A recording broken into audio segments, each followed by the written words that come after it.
Welcome back to the archive. Today we're going to be doing a bit of a different video today. Something I haven't done before on this channel in the 4 videos.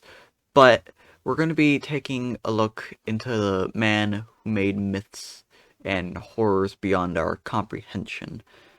Yes, today, my friends, we are going to be taking a look into the myth maker himself, H.P. Lovecraft. I'm the archivist, your host. Let's get into it.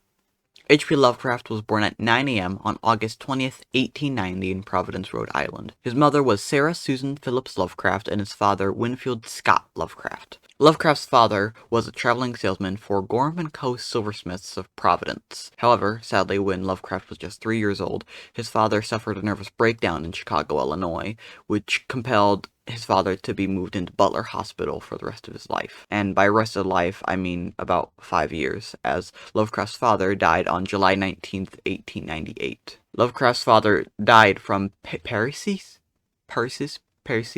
which it's essentially inflammation of the brain, which, if you want part of your body to be inflamed, that's not where you want it in your brain. I'm not a doctor, though. After his father's death, it was up to his mother, 2 aunts, and grandfather to raise the young boy.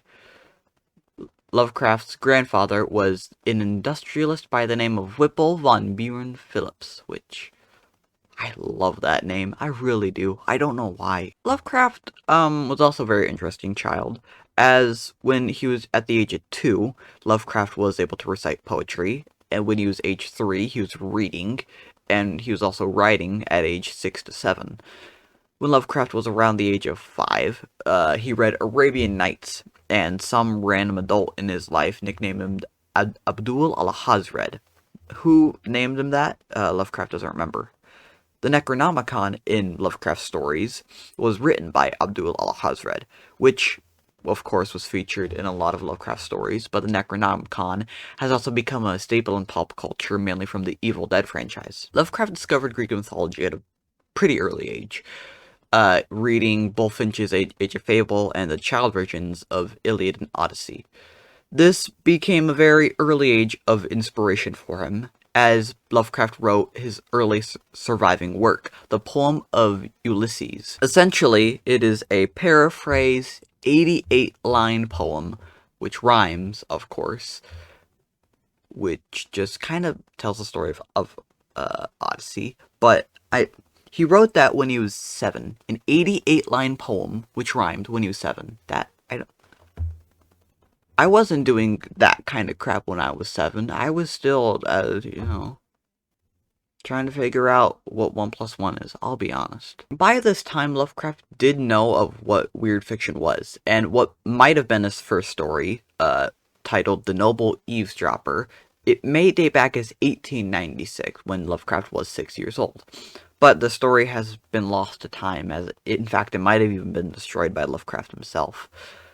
The way Lovecraft was introduced to these very old gothic and scary stories was through, again, his amazing grandfather, Whipple, who would tell him these stories, like, spur of the moment and off the cuff, apparently. When Lovecraft was still a young boy, he suffered from a lot of illness, and because of this, he missed school a lot. However, Lovecraft just didn't let that stop him from learning, as through reading, he was able to soak up a lot of information. At age 8, he learned just bunch of crap, like science, chemistry, and also astronomy. When Lovecraft was also a kid, he would write what he called journals. Some were known as the Scientific Gazette, which lasted from 1899 to 1907, the Rhode Island Journal of Astronomy, which lasted from 1903 to 1907. When Lovecraft entered high school, he found a lot of his teachers and peers very encouraging of his writings. Because of this, he made some long-lasting friendships with his peers. Lovecraft's first official appearance in ink was in 1906, when he wrote a letter to the Providence Sunday Journal on an astrology. He wrote it on an He wrote it about the stars. Afterwards, Lovecraft would write an star column every month for the Providence Tribute, which he did from 1906 to 1908. The Providence Evening News, which was 1914 to 1918, as well as the Asheville and Gazette News. However, tragedy would strike Lovecraft once again, as Lovecraft's grandfather would pass. Poor Whipple. In 1904. More sadness on that matter. Not only did his grandfather pass, but his grandfather's assets were very mismanaged, which caused Lovecraft from living in a big house to living in a small apartment with his mother. Lovecraft would apparently just take like long bike rides during this time in a kind of depressive state. However, the way he was able to kind of get out of this depressive state was via learning and reading. In 1908, Lovecraft suffered a nervous breakdown, which happened just before his graduation from high school. This compelled him to leave school without a diploma. This and not entering his preferred university, Brown University, later in his life would be major sources of shame for him. From the time of 1908 to 1913, Lovecraft was essentially a hermit, doing very little to keep up his interests and story writing. During this time, Lovecraft and his mother entered a kind of strangely close but distant relationship in a way, as Lovecraft's mother, who was still suffering from the loss of her husband, would kind of form a love-hate relationship with her son. However, the way Lovecraft got out of this hermitsy was in a very particular way. Lovecraft, having read the early pulp magazines of that day, Lovecraft kind of became incensed with a certain story writer who he found his stories were very lacking with flavor. There were the love stories of one Fred Jackson, which were written in the Argosy. Lovecraft would write a letter to Fred Jackson, which would then be published publicly in 1913. And Jackson's defenders kind of invoked a storm of protest. Lovecraft was essentially being cancelled on Twitter. It became a very heated debate in the letter column of the Argosy, with Lovecraft's side of the argument being very short, artsy, little poem-esque retorts. This controversy and debate was followed by a person called Edward F. Doss, who was the time president of the United Amateur Press Association, otherwise known as the UAPA. It was essentially just a small group, was getting to be a big group of amateur writers who were essentially helping each other out with publishing and writing things for each other, which is very wholesome. Doss, having read Lovecraft's short artsy poem-esque retorts in the Argosy, Doss invited Lovecraft to join the UAPA, which Lovecraft accepted, and published 13 issues of his own paper called The Conservative from 1915 to 1923. Lovecraft also contributed a large volume of poetry and essays to other journals at the time. Later on, surprisingly enough, Lovecraft actually became the president of the UAPA and official editor for it too. Lovecraft also was briefly the president to their apparently rival, press thing. He became president for the National Amateur Press Association, or the NAPA. The UAPA probably helped Lovecraft get out of his reclusiveness more than most other things, as Lovecraft would say, in 1914, when kindly hand of amateurdom was first extended to me, I was as close to the state of vegetation as any animal might be. With the advent of the United, I obtained a renewal to live, a renewed sense of existence as other than a superfluous weight, and found a sphere which I could feel my efforts not wholly futile. For the first time I could imagine that my clumsy gropings after art were little more than faint cries in an unlistening world. That's my impression of Lovecraft. I don't know what he sounded like. Lovecraft believed that writing fiction was an amateur world, which he had left in 1908. However, W. Paul Cook and some of his other friends and peers saw the early promise in his early fiction works, such as The Beast in the Cave, The Alchemist, and this resulted in them urging Lovecraft to resume writing fiction, which Lovecraft would do so in, I believe, 1917. Lovecraft would write again, and he wrote the stories The Temple and Day Gone. Lovecraft would have a slow and steady flow of these short fiction stories. However, it wasn't his main expression, as that was through poetry and essays, until around 1922. Lovecraft also had a big, connection and lots of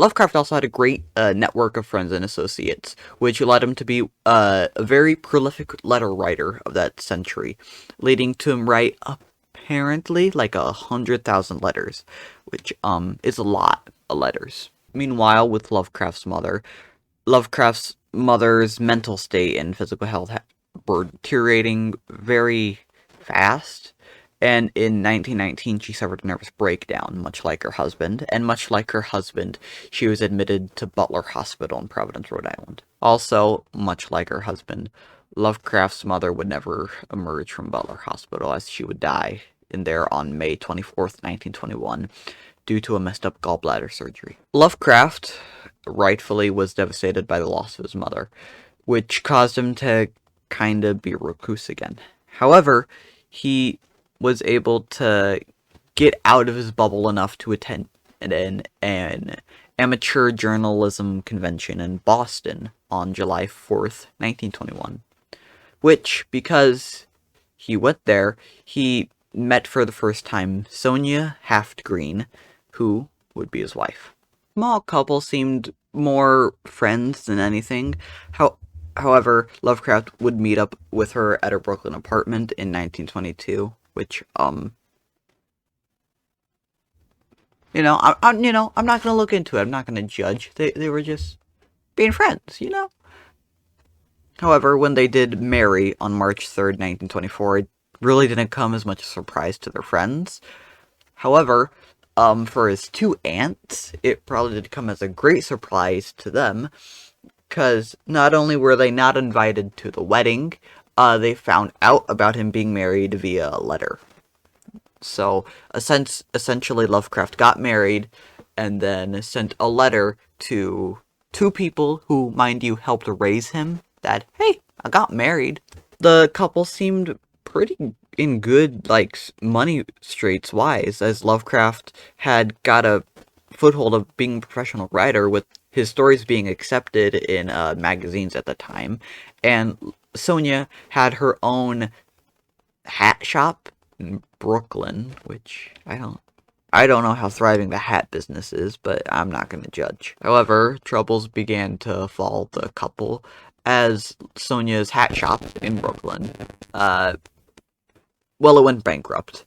Again, the hat business probably isn't a thriving one. Lovecraft also decided not to edit a companion magazine to Weird Tales, which would have required him to move to Chicago. Then, sadly, Sonia's health began to give way, and she was forced to spend some time in a New Jersey sanatorium.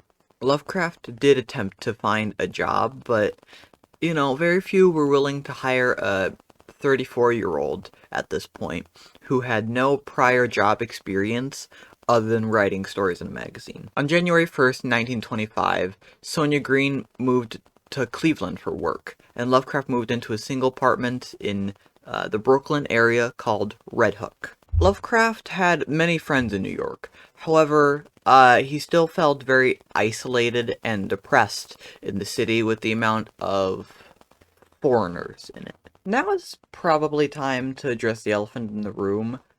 As some of you who are watching this might know, Lovecraft was very racist, in fact. So, when he means foreigners, he means anyone that's not white. As we know, nowadays, in the year 2023, racism is not nice, and is stupid and dumb. But Lovecraft was born in 1890, which is more than 100 years ago. So, some could say that it was a byproduct of the time. Personally, I agree with that statement. However, some of you may not like me talking about him, and that's perfectly reasonable. Well, to an extent. But, I still feel that it's important to talk about H.P. Lovecraft because he still did a bunch of stuff for the science fiction and weird, fiction communities, and inspiring, countless of horror stories and science fiction stories and, yada yada yada. But I feel it's still good to address him and say that, hey, he helped make this stuff, and that deserves some praise. So you can think of him as a racist person, and you would be right, but at least try to give him the credibility that he deserves for making these stories, which inspired people. His stories in 1924 began to turn to more of a bleak and misanthropic type, uh, as his stay in New York was starting to weigh heavily on him, we'll say. But luckily, in 1926, he did move back to Providence, Rhode Island. However, Lovecraft and his wife were seemingly at a rough patch, I believe, as Lovecraft moved back to Providence, Rhode Island. However, his wife, Sonia, didn't. Sonia was going to open a hat shop there in Providence, however, his aunts barred her from doing that. So, you know, I think they're still butthurt from not being invited to the wedding. But his aunts just kind of didn't allow her to move to Providence, I suppose, from my research. Which just kind of forced them to divorce, as much as that sucks. They had to divorce because, you know, they were just spending a lot of time apart. Around this time, Lovecraft would also write his most notable stories, The Call of Cthulhu, which, of course, had Cthulhu. That was in 1926, and also The Mountain of Madness in 1931, also The Shadow at a Time, written in 1935 to 36. Lovecraft mainly found his niche in writing weird fiction tales and also writing letters. However, later in his life, he would also help young writers out. To name just two of them, August Derleth and Donald Wandre, who you should put in your memory banks for a bit later. Also around the 1920s, Lovecraft became concerned with political and economic issues during the Great Depression. This led him to support Roosevelt, and he also became a moderate socialist, but he was still continuing to absorb a variety of topics. However, as we see later in his life, his last final years were filled with just a lot of sadness and hardships, as in 1932 his aunt Miss Clark died, and this caused him to move in with his other aunt. Lovecraft stories, as we can see, his later stories became more longer and more complex and complicated, which made these very hard to sell in just small magazines. This led Lovecraft to having to get a lot of financial support from ghostwriting and doing essays, which he didn't like as much as writing fiction. Also, at this time, the cancer that would take his life had already progressed too much to be treated, and he did his best to carry on through the pain and writing stories on about 1936 to 37, but he was urged to a hospital and did so on March 10th, 1937. However, Lovecraft, after going to the hospital, would still die 5 days later on March 15th, 1937. Lovecraft would then be buried 3 days later. Lovecraft was buried at the Phillips family plot at Swan Point Cemetery. Lovecraft never had his stories technically published in books. They were only in very weird tale magazines at the time. Not including The Shadow over Innsmouth, as that was very poorly published and distributed. However, because of how many friendships he made, this led his friends to gather his stories and publish them by themselves. August Derleth and Donald Wandre were determined to publish Lovecraft stories in a hardcover book, and so they formed the publishing house of Arkham House. This was to just publish Lovecraft's work. That was the only reason why they made it. Now Lovecraft's work is in a lot of forms, from audiobooks to different tomes of his stories. And leather-bound, cloth-bound, and manga. There's just so many different ways you can read his stories, but I really don't think he would have imagined his stories lasting this long.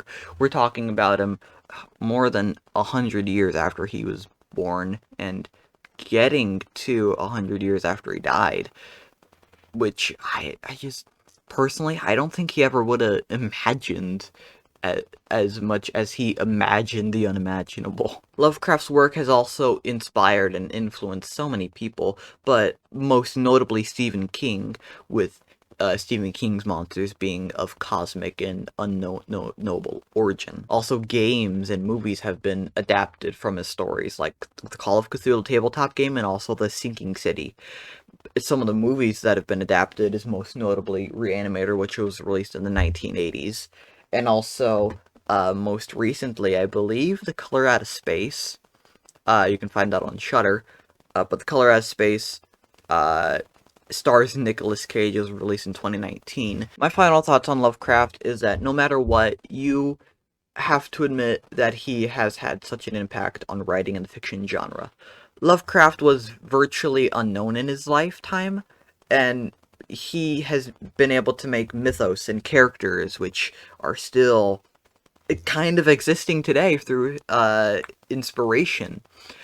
Now, you could think of Lovecraft as a racist guy who put that into his work, in which you would be right, but I like to think of him as a guy who was, albeit racist, but who also made amazing stories, and who's been able to influence people for over 100 years.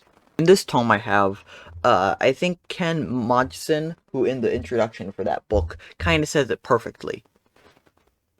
It is this protainability to be adapted and remain relevant that proves the enduring legacy and literary worth of Lovecraft's material. Lovecraft has transcended being a mere author. He's become an entire genre. His work transcends his own life, and even his own conscious intentions, as he wrote in the Call of Cthulhu. That is not dead which can eternal lie, and with strange eons, even death may die. Thank you everyone who's watching this for watching my video. I have put a lot of work and sweat and tears into this. I've also going to list where I got all this information in the description. Hold on, I'm just going to quickly check. I got my information from hplovecraft.com. Yes, I know it's a bit on the nose, but, you know. They kind of have all of his works and life just out here, so I want to thank them about that, for that site, for allowing me to have that information. But, you know, if you want to research more on Lovecraft, do that. I try not to leave much out, but I didn't want to have too much in, I'll be honest. If you liked this, then another HP Lovecraft video is going to be coming out soon. I'll try to get that up when I can.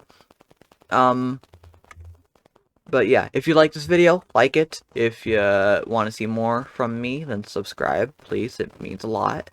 And yeah, just have a good day or night whenever you're watching this, and I do mean that from the bottom of my heart. Thank you for watching this. As I have been your host, the Archivist. Good night or day.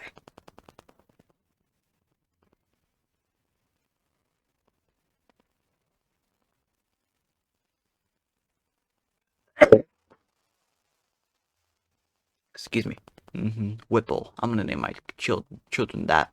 They're gonna be named Whipple 1, 2, and 3, and 4. Don't ask why.